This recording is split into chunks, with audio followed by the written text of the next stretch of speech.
మీరు ఎప్పుడైనా ఆలోచించారా? తెలివైన ఆడవాళ్ళలో ఖచ్చితంగా ఈ లక్షణాలు ఉంటాయి. మీలో కూడా ఉన్నాయో లేదో అనేది ఇది విని తెలుసుకోండి. లేకపోతే ఈ రోజు నుంచి ఆచరించండి. జీవితం చాలా బాగుంటుంది. అందంగా, అద్భుతంగా కూడా ఉంటుంది. కాబట్టి అవి ఏంటో ఇప్పుడు మనం తెలుసుకుందామా? ఇక ఇందులో మొదటిది ఏంటో ఇప్పుడు మనం తెలుసుకుందామా? జాగ్రత్తగా వినండి. మీ జీవితాన్ని ఖచ్చితంగా మార్చే విషయాలు ఈరోజు నేను తెలియచేయబోతున్నాను. తెలివైన ఆడవారు ఖచ్చితంగా ఇలానే ఉంటారు. మీలో ఈ లక్షణాలు ఉన్నాయా లేదా అనేది తెలుసుకోండి. ఉంటే ఎన్ని ఉన్నాయనేది నాకు తప్పకుండా కామెంట్లో అయితే షేర్ చేసుకోండి. లేకపోతే ఈ రోజు నుంచి అలవాటు చేసుకోండి. జీవితం మారుతుంది. ఒక మహిళ ఇంటికి పునాది. కానీ సాధారణ మహిళకు, అత్యంత తెలివైన శక్తివంతమైన మహిళకు ఉన్న తేడా ఏంటో తెలుసా? ఇప్పుడు విందాం. తెలివైన మహిళకు 5 ముఖ్యమైన అద్భుతమైన లక్షణాల గురించి తెలుసుకుందాం.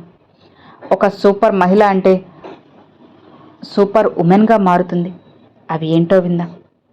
మొదటిది మధురమైన సంభాషణ.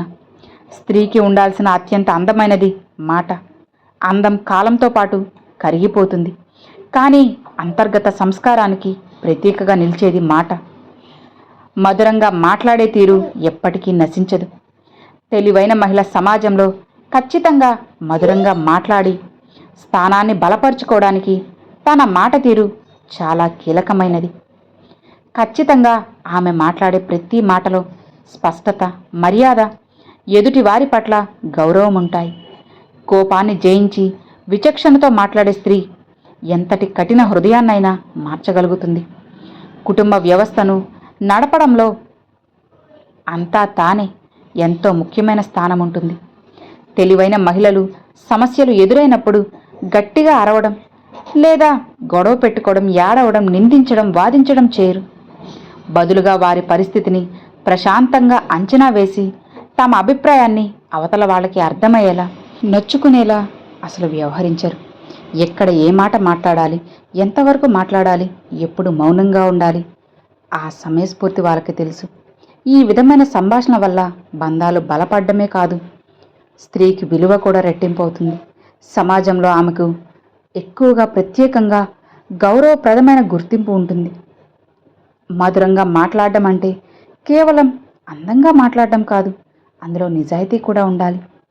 ఒక మహిళ ఎంతో మర్యాదపూర్వకంగా, నిజాయితీగా మాట్లాడినప్పుడు, గట్టిగా మాట్లాడినట్లయితే ఖచ్చితంగా ఆ మహిళ తెలివైన వాళ్ళు కారు అని అర్థం.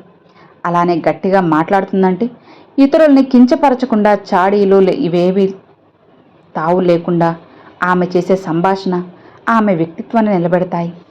ఇంట్లో అయితే మధురమైన వాక్యాలతో, ప్రశాంతమైన చిరునవ్వులతో ఎవరైతే మాట్లాడతారో వాళ్ళకి ఇంట్లోనే కాదు, బయట కూడా చాలా మర్యాద అనేది ఎక్కువగా ఉంటుంది. అలానే ఆ ఇల్లు సిరి సంపదలతో, అష్టైశ్వర్యాలతో తొలతూగుతుంది. ఎంతవరకు కరెక్ట్ మీరే చెప్పండి, మీరే ఆలోచించండి. మనం ప్రశాంతంగా ఉన్నామంటే ఇంట్లో ఆ ఇల్లు కూడా సంతోషంగా ఉంటుంది. అలా కాకుండా ఒక ఇంట్లో మహిళ ప్రతిరోజు అందరిపై అరుస్తూ, చీటికి మాటికి గొడవ పడుతూ, బోరున ఏడుస్తూ ఉంటే ఆ ఇల్లు ప్రశాంతంగా ఉంటుందా?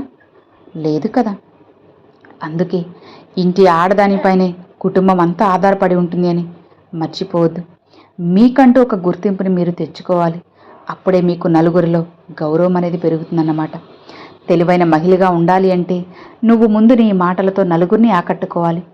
అలానే అబద్ధాలతో కాదు, నిజంగా.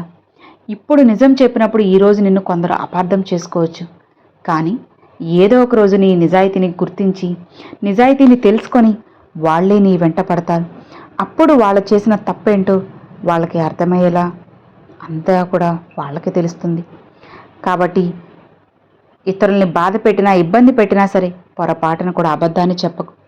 అబద్ధాన్ని చెప్పి ఇప్పుడు నువ్వు నలుగురిలో మంచవచ్చేమో, కానీ తర్వాత ఖచ్చితంగా వాళ్ళ దృష్టిలో చెడుగా మిగిలిపోతావని మర్చిపోవద్దు. అందుకే నువ్వు ఎప్పటికీ మర్చిపోలేని ఒక చిన్న విషయాన్ని మాత్రం గుర్తుపెట్టుకునే ఉండు. ఇతరులతో చాడీలు చెప్పాల్సిన అవసరం ఏమాత్రం కూడా నీకు అస్సలకి లేదు.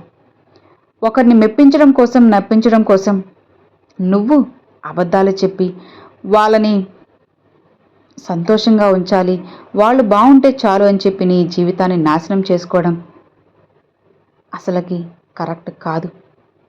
కాబట్టి అందుకే గుర్తుపెట్టుకో, జీవితాన్ని నీకు నచ్చినట్లుగా అనుగుణంగా మార్చుకో. జీవితం తప్పకుండా మారుతుంది. మార్చడానికి ఆ భగవంతుడు ఉన్నారు కదా. అలానే మీ సామర్థ్యం కూడా మీ చేతుల్లోనే ఉంటుంది. ఎప్పుడూ కూడా వెనకడుగు వేయాల్సిన అవసరం అస్సలకి లేదు. తెలివైన మహిళ ఎప్పుడూ కూడా తన చుట్టూ ఒక సామ్రాజ్యాన్ని ఏర్పరచుకుంటుంది. అది కూడా తన తెలివితేటలతో, స్వచ్ఛమైన సంభాషణలతో తన జీవితాన్ని, అలానే తన చుట్టూ ఒక మంచి సామ్రాజ్యాన్ని ఏర్పరచుకుంటుంది.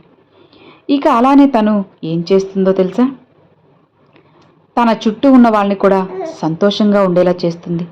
ఎవరిని పడితే వాళ్ళని బాధ పెట్టకుండా అందరూ సంతోషంగా ఉండేలా చేయడానికి సకలిదాల ప్రయత్నిస్తూ ఉంటుంది. ఎవరు సంతోషంగా ఉంటే ఏం చేస్తే బాగుంటుంది అనేది తెలుసుకుంటుంది. ఒక ఇల్లాలుగా తన బాధ్యతలన్నీ కూడా నిర్వర్తిస్తుంది. సో ఇది అండి, మీలో ఖచ్చితంగా ఈ లక్షణాలు అలవాటు చేసుకోండి. అప్పుడే జీవితం కూడా మారుతుందన్నమాట. ఎందుకంటే ఒక ఇంట్లో ఇల్లాలు సంతోషంగా ఉంటేనే మిగతా అందరూ కూడా సంతోషంగా ఉంటారు కదా. ఇది మీకు నచ్చింది, అర్థమైంది అని అనుకుంటున్నాను. ఈ వీడియో నచ్చితే లైక్ చేయండి, మీ ఫ్రెండ్స్ అండ్ ఫ్యామిలీస్కి షేర్ చేయండి. ఫస్ట్గా మన ఛానల్ చూసేవాళ్ళు సబ్స్క్రైబ్ చేసి సపోర్ట్ చేయండి ఫ్రెండ్స్. Thanks for watching.